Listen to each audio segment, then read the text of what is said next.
And so the title of the talk is You Have a Magic Power, Use It for Good. Welcome to the Measure Success podcast, where we talk with top leaders about effective strategies that inspire success.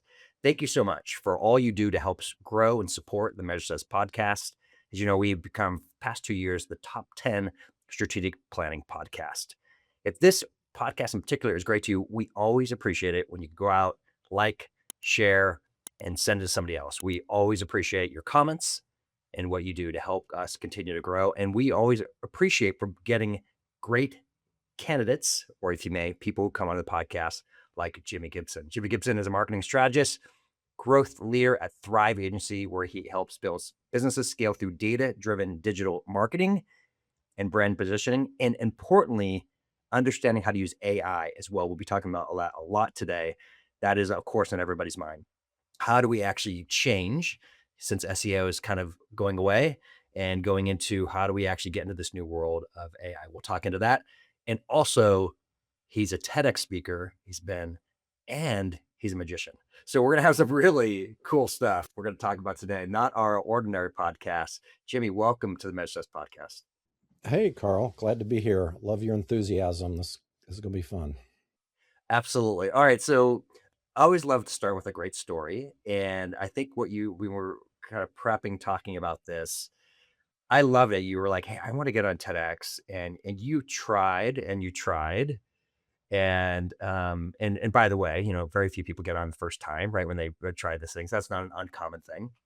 But you didn't get in. But then you finally got in. Um, Share with me the story of how. I think it's a really inspiring story of like how you actually got into the podcast. I mean, sorry, into the TEDx talk.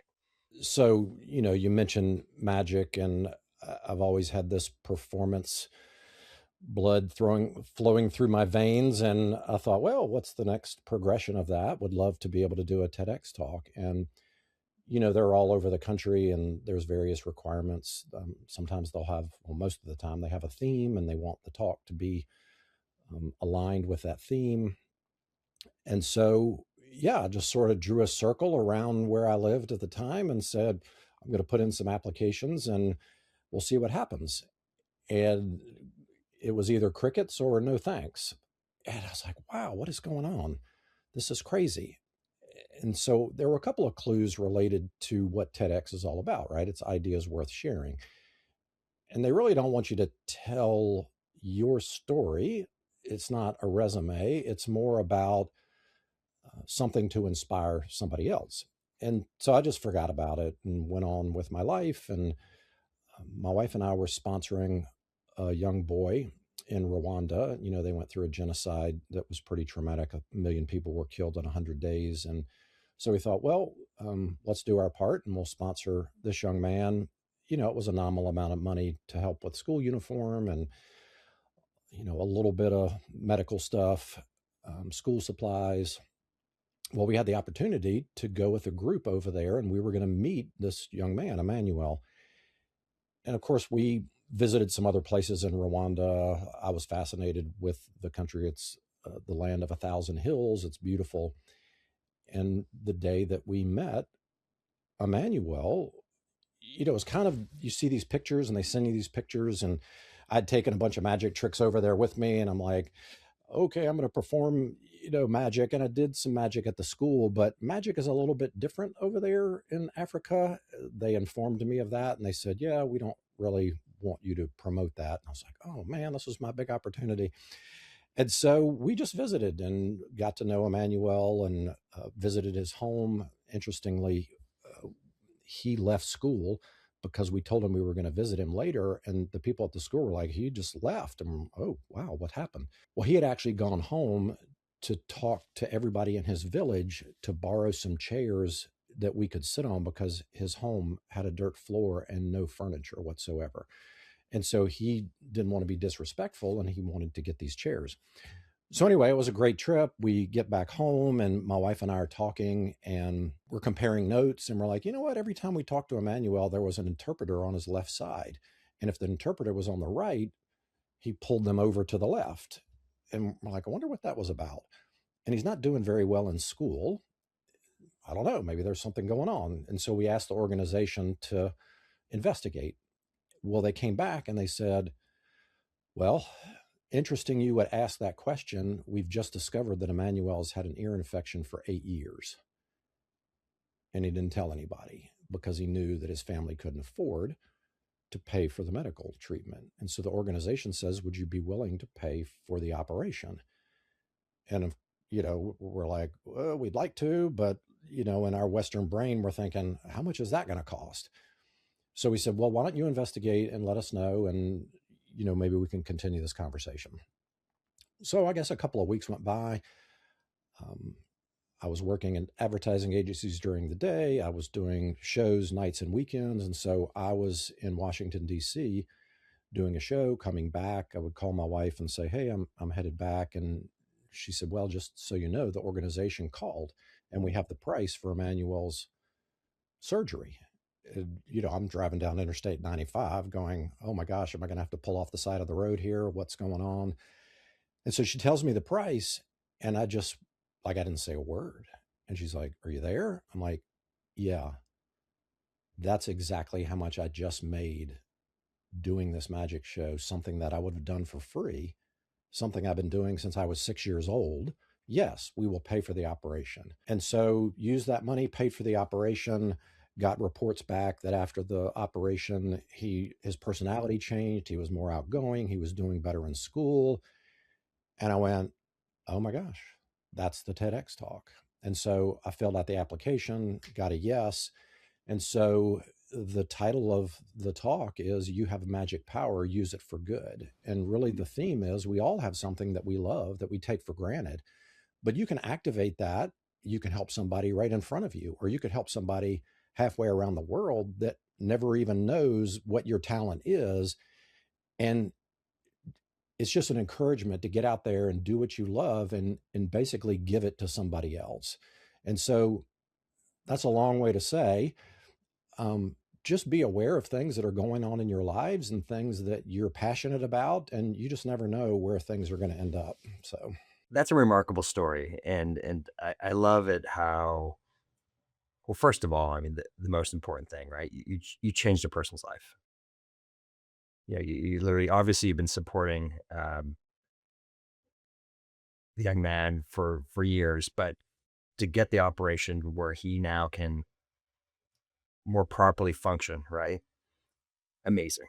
I mean, so that's like the most important thing of all this. But the other part, right, for it is it made the second, I think, amazing thing is the exact amount that was needed, right? The timeliness of that. Once again, whether it's God intended that way or it's just happenstance, however we want to call it, that's a remarkable thing, right? To have happen and make a difference there. I always find it amazing. Like this is a random circumstance. It's like that.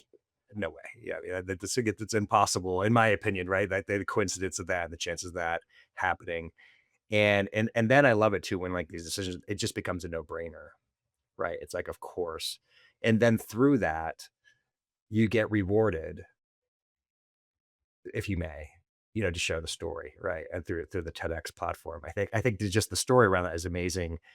But when it comes to the core of it is you having an opportunity to have the patience to think differently, you make a difference.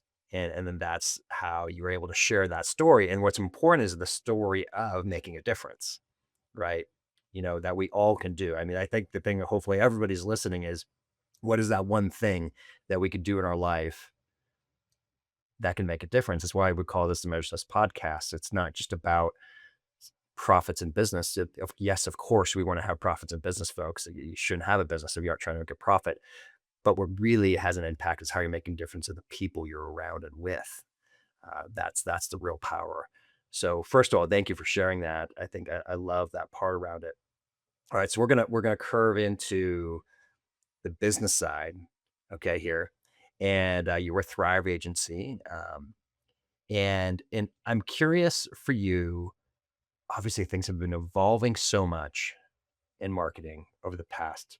Well, it has been always, but I would say over the past 2 to 3 years, especially with generation, generative AI. it has exploded, right? And changed so significantly.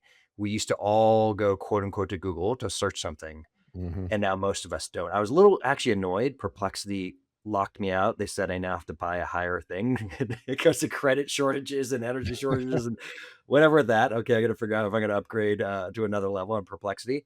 But things have changed, and the way people are searching are changing, and it's going to impact the way people do ads and they think about SEO and they are found in the future.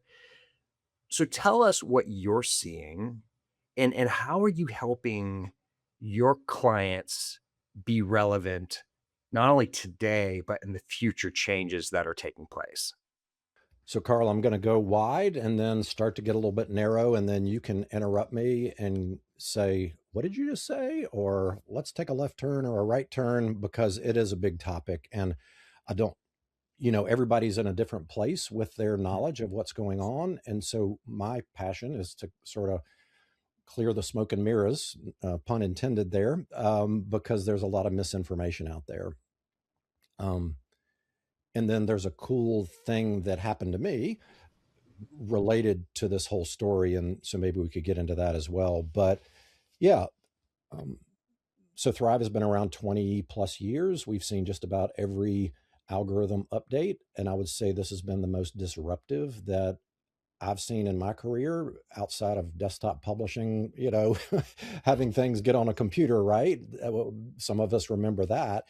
But this is crazy because, in the past, you would optimize for keywords and really optimize for a page on the website. That's really what you were doing. And, there was about 233 different things that went into the decision that Google made to present the page that would be ranked. And so when you typed in a query, you would get back the 10 blue links, which is page one. And, that evolved from people clicking through to page 15 to no, I just want my answer on page one. So I'm going to reformat my query so that I get what I want on page one.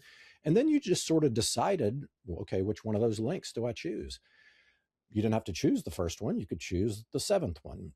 Then ads started to come in and, sit on the top or on the side. And so one thing that happened last year, Carl, that is kind of crazy when I say the number, that 60% of Google queries ended up in 0 click last year. So somebody types in a query and then there's no click to the website. And you're sitting there going, what? How's that possible? Well, you've got AI summaries, you've got AI mode by Google, you've got featured snippets, you have knowledge panels, you have all this stuff where people are like, oh, okay, I've got the information I need. And then if you look at it like a pizza pie, you just mentioned Perplexity. Well, we've got a bunch of different places people are going. They're going to Grok and Claude and ChatGPT and Gemini and Copilot, and they're asking questions, which is a new structure. And so you may have heard the term answer engine optimization or generative engine optimization. And so you have these large language models that are, you know, people consider them their friends or their therapist or, whatever, because of the Or user girlfriends, interface. Yeah, boyfriends. girlfriend, kind of scary. And so a typical Google search was like 5 to 6 words. A first kind of conversation with a large language model is like 32 words. Now, there's a couple of interesting things happening with that. Um, Number one, organic traffic is down. We have clients that tell us, oh my gosh, my traffic has fallen off the face of the earth. What are we going to do? When a referral comes from one of these large language models to the website, it'll actually convert it 4.5 times an organic search. So you could actually be Right. losing traffic, but your revenue could hold or increase because people are getting their questions answered. They've decided what they want, and then they come pre-sold to the website. So that's a positive thing. So it's not all doomsday. The problem is a lot of these large language models don't have links. You mentioned Perplexity does. I would say at this point, ChatGPT rarely has links. And so the behavior then is to leave that platform, go do a Google search. And so attribution models are all jacked up for data tracking. And so you've got to like rethink that. The other thing that's happening is these AI models like people more than they like logos. And Yeah. so where personal branding used to be sort of a fluffy thing, and owners, founders, CEOs, executives were like, oh, I'm safe, I can hide behind my logo. That's not the case anymore, because they want to know who's behind it. They're looking for experience, expertise, authoritativeness, and trustworthiness, and those are attached to a person within an organization. And so we saw the writing on the wall about 18 months ago, and the founder came to me and said, hey, like, we've been around for 20 years. We've never really been proactive with our PR. We have a lot of war stories that we can help people with. We need a face of the company. And it's not going to be me, it's going to be you. And I went, what? And I was like, oh, okay. And of course, the performer in me is like, yay. And then, like, 5 seconds later, I'm going, oh my gosh, what am I going to do? And so I tried a bunch of stuff, and we can talk about what I tried. And then I said, you know what? I wonder what the case is for other companies. And so I spearheaded a research that I looked at 400 companies across 5 industries. And I looked, who's invisible to AI? Who's visible? Is the company visible? Is the owner visible? And it was shocking. Like 46% of those business owners were invisible to AI. Now, you may say, well, why didn't you study 10,000? Well, actually, 400 is a statistical significance of about 95% with 4.5% margin of error. And it was all across the US. We had 2 different size companies. There was a lot of factors where I wanted it to be usable data. And so the interesting thing is, over the next 3 years, so Gartner put out a study that this year organic traffic is then going to decrease 25%. In 2028, it'll drop 50%. And Wow. so over the next 3 years, there's a window of opportunity. And I'm telling you, the bar is extremely low. Okay.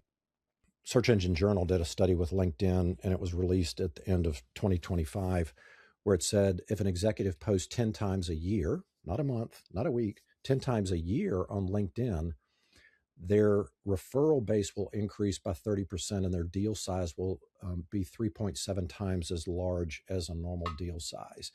And so the multiplier is that executive or that CEO or that founder being part of the conversation. And so I tracked web traffic for those businesses year over year from 2025, January 2025 to January 2026. And the ones that were invisible, their traffic dropped 28%. The ones where the owner and the business was visible increased by 2.5%. And you may Mm. not think 2.5 is a lot, but I've just given you statistics that organic traffic is dropping. So it is. Now, here's the kicker. For a $7.5 million company over the next 3 years, the gap is $5.6 million. So you can either gain $5.6 million or you can lose $5.6 million if you are invisible. And the owner contribution to that 5.6 is $2.8 million. Mm. A $24 million business, the gap is 19 million, and the owner visibility is 8.1 of that gap. And so I would say, for people who are listening, if you don't want to be that person, name somebody in your organization or name some people in your organization to be visible. And we can talk about the places where you should invest your time. And the other thing, and then I'll stop my rant here. um, you don't have to be an influencer. You don't have to do TikTok dances. You don't have to have 100,000 followers. What you need is relevant content repeated in different ways in different places. AI doesn't care if you have 100,000 followers or 100 followers. What it's looking for is the expertise in that content, that it can triangulate who you are, what you talk about, and what your experience and expertise is. And that's a different way of thinking. And so that was a long segment there, but I hope it encourages and allows people to think about it a little bit differently. Jimmy, that was excellent. And I really appreciate the studies that your agency did to not just speculate, so to speak, about the changes that are happening, but you're actually measuring it and observing it, first of all, right? So you're actually measuring the changes. those decrease in organic search is dramatic, right? Hmm. Um, we're having clients having the same problem, right? And the problem for them is their website has been their storefront, Hmm. right? Has been the way that they've attracted clients. And all of a sudden when it changes, when it goes down, they're just like you said, their revenue could rapidly decrease, as a result of these changes that are happening. And it could be catastrophic for companies, right? If they don't do the right thing. And Jimmy, may not know this, but we work a fair amount with private equity companies as well. And what the non-private equity backed company doesn't realize is not all of them have it figured out, but many of them do. And they have the money to put this into it. And I'm hearing people saying, I now no longer, right, are getting leads, my business is declining because of what's taking place. Well, private equity is understanding these trends, and they're going to wipe out your business, right? And so this podcast, Jimmy, what you're doing, and it's the reason why we do this podcast. I love the podcast. I get to learn every single podcast we record. Fridays are my days. I'm going to do 3 podcast recordings today. Mm. We release them over time. I get to learn. I love it. I get to meet wonderful, amazing people like yourself. But it's also, we're creating content, putting content that's relevant, that's meaningful for our audience. And we're now searchable. Jimmy, you're gonna laugh at this a little bit, but so my name, and Carl Cox, is a famous DJ Mm. in England. So if you're in the DJ world, and Carl, you and people are laughing, there's a few people out there who know DJ Carl Cox, and he is like the dude. And he's probably 5-10 years my senior, and he destroyed me historically on Google. On ChatGPT, though, and other type of relevant modern day search engines, I'm very searchable Nice. because we've been putting in podcasts. We put in over 200 podcasts over the years. We've got a book out there now. We are constantly putting content on social media. We're now relevant. So something that we just thought was a good idea, I had no idea is turning into something that's absolutely critical, right? To become relevant in the changing play and also we're seeing the inverse side. We get to a point where, like, Jimmy, you're one of 20, maybe one of 50 people who are actually approved to come to the podcast because people are recognizing this. And Mm. we get 5 to 10 applications a day to be on our show, which has been exasperated by how easy it is to do these things because of Oh engines, yeah. right? Being able to Yeah. through this. So it's a fascinating time. It's incredible how much is this changing, and I can't believe the time. This is like when I know a podcast is good. Like I cannot believe how fast the time is ticking here as we're going through this. So, all right, let's just say this, Jimmy. Other than they have to call you right now and get connected, of course, we're going to give you that. But what are if somebody was on their own trying to do it themselves, the DIY person who's never going to call you anyways. Yeah. Okay. So Sure. if there's a DIY person and they're like, hey, I do want to be relevant and I do want my business to grow. What are 3 things you tell them to do today? And so interesting, the confusion with the DJ. My name is spelled Jimmy, Jimi, and then my last name is Gibson. And so a year ago, if you search for me, it was Jimi Hendrix and Gibson guitars or Gibson refrigerators, right? And so I got a lot of ground to pick up related to those 2 brands. And um, so, first of all, what do you want to be known for? That's the first step. And it can't be 100 things. It literally needs to be 3 to 5 things. And we've heard the elevator pitch, but you should be able to describe it in 1 sentence. And so I tried a lot of different things last year. I have a passion. And so I basically coined the phrase invisible owners create invisible companies. And I talk about it, I write about it. And, if you type that in, then my name will come up. And so think through, what do you want to be known for that would benefit your organization? And then pick some places to show up. And I'm going to give you some clues. You've probably seen the press about Reddit. Some people have a love-hate relationship with it. If it's not appropriate for you, that's fine. What's the number two place? LinkedIn. There's 2 billion people on LinkedIn, 2% post, 90% lurk, 6% comment on other people's stuff. And so I mentioned the Search Engine Journal research, 10 posts a year. Now, you don't have to write that post. You can have somebody in your organization, but don't use the ChatGPT easy button. You have to demonstrate that you have experience with this topic that you have chosen, the one of the three topics you've chosen. Articles have come back in vogue because they stick around longer. So if you've not dusted off your LinkedIn profile, dust it off. Don't put some clever title, make it clear. Fill in the about section and describe the three topics, because AI is trying to match up what do you say about yourself, and then what does the rest of the internet say about you? Okay. And so that would be the first thing. This is going to be scary for some people, but start a YouTube channel. And you're like, what? I'll never start a YouTube channel. Well, guess what? AI is probably, or YouTube is probably in the fourth or fifth position. And it is scraping transcripts off of YouTube. If nobody ever follows your channel, if you don't have any subscribers, the content will be scraped and it will start to position you.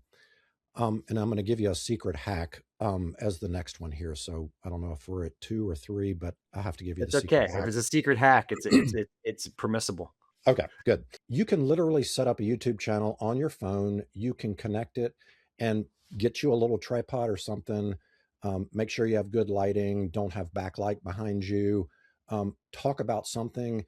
If you're really chicken, get somebody on Zoom, a colleague, a friend, and y'all have like a little conversation about something topical within the industry.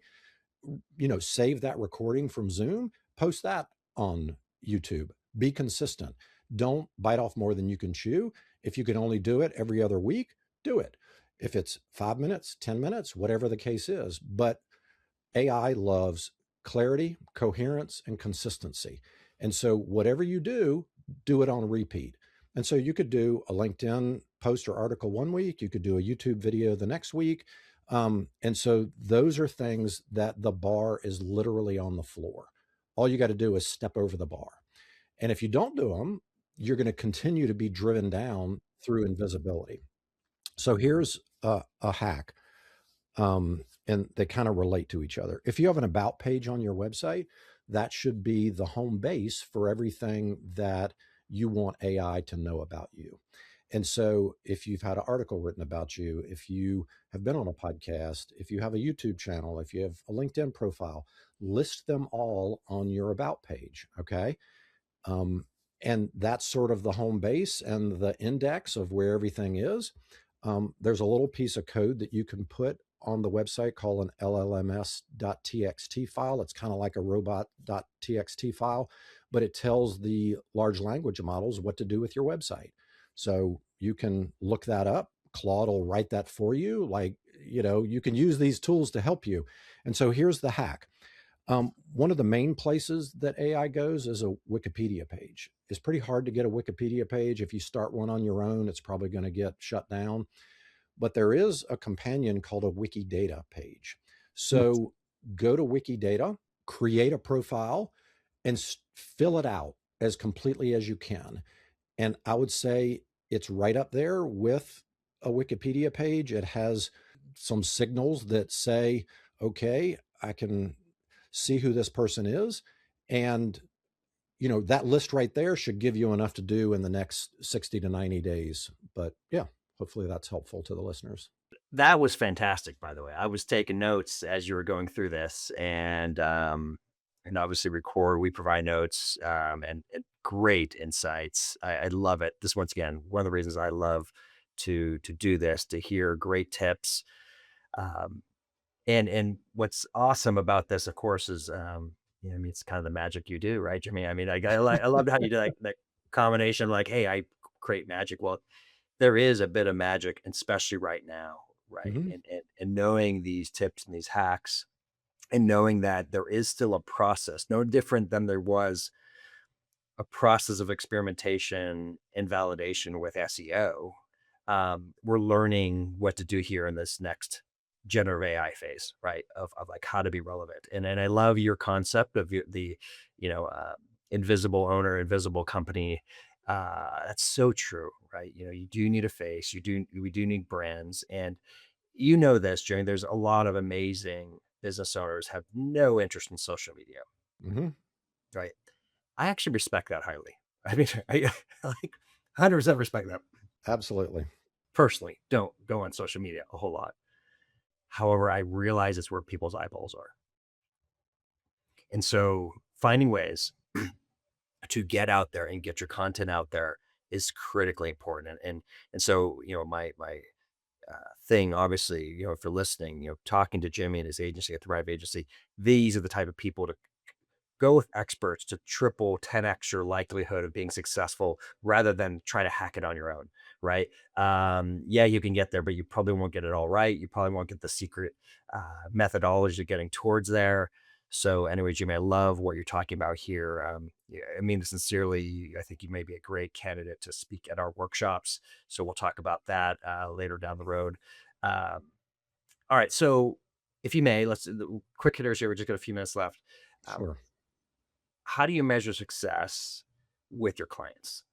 Yeah. And so we don't specialize in any particular industry. We want to create a custom approach, and success means different things, right? For each individual. We work typically with a company that wants to grow. And so that could be a variety of things: more customers, higher revenue.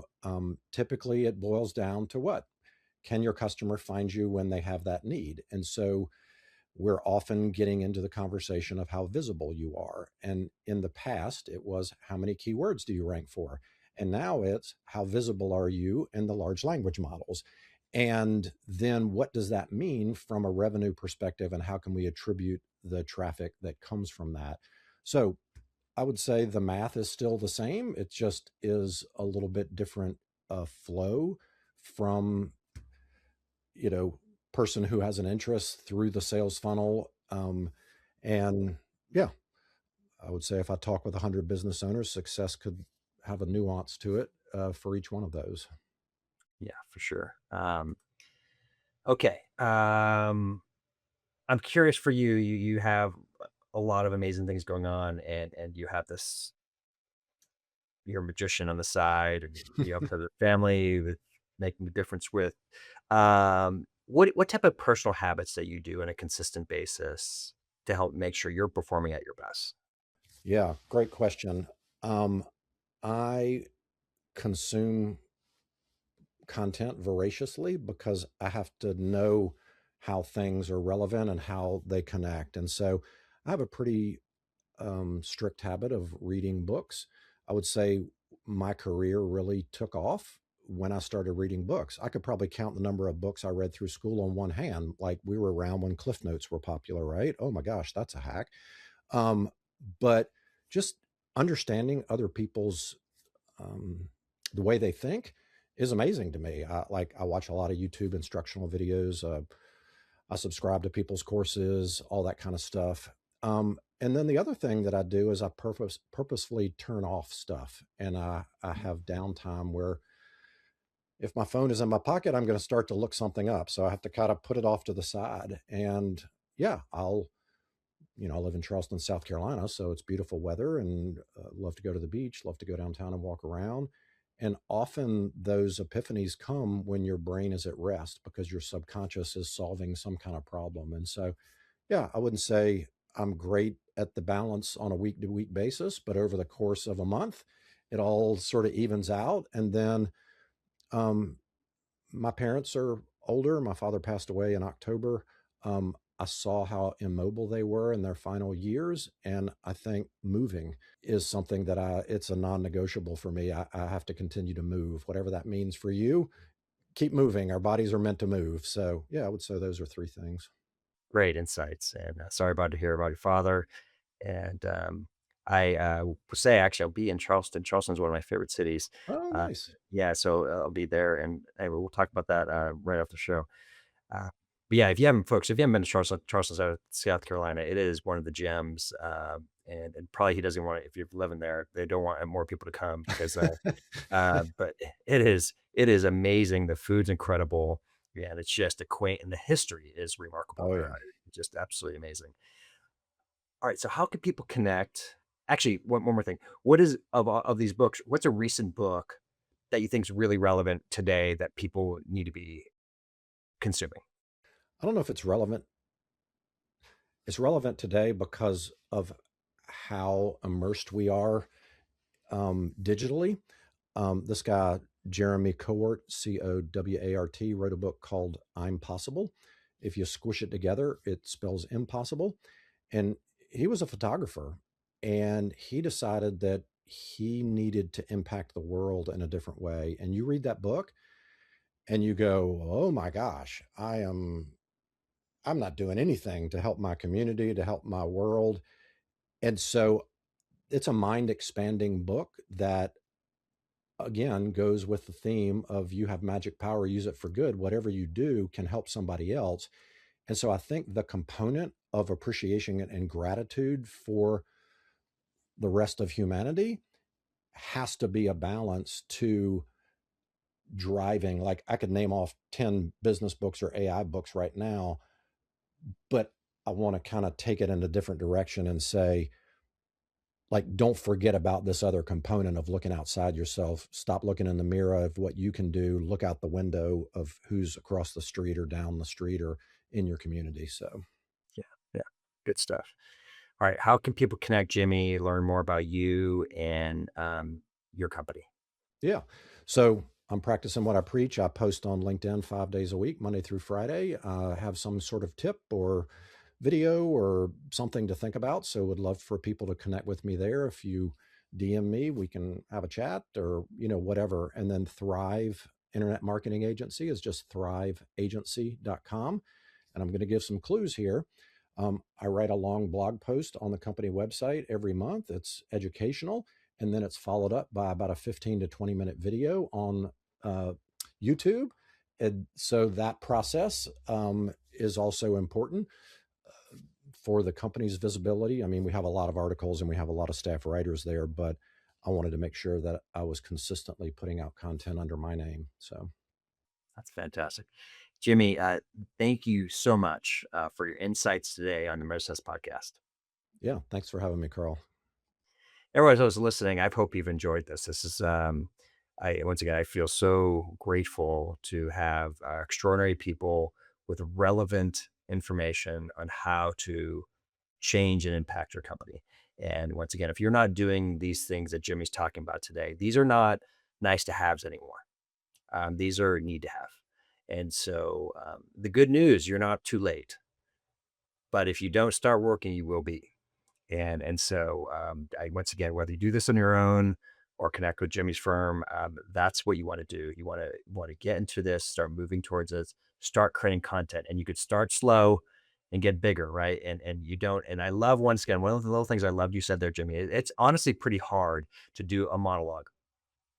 And your little hack there of like having somebody, even if they're not hidden, just asking some questions, Hmm. and then you cut and that paste that brilliant, right? It makes it so much easier to have dialogue, have a conversation as opposed to like the monologue approach, which is I said not as easy. Um, as we always like to say on the Measure Success podcast, once again, we're very grateful. If you've liked the show, please share it, talk about it with others. And finally, of course, as we always like to say, wishing you the very best at measuring your success. Have a great day.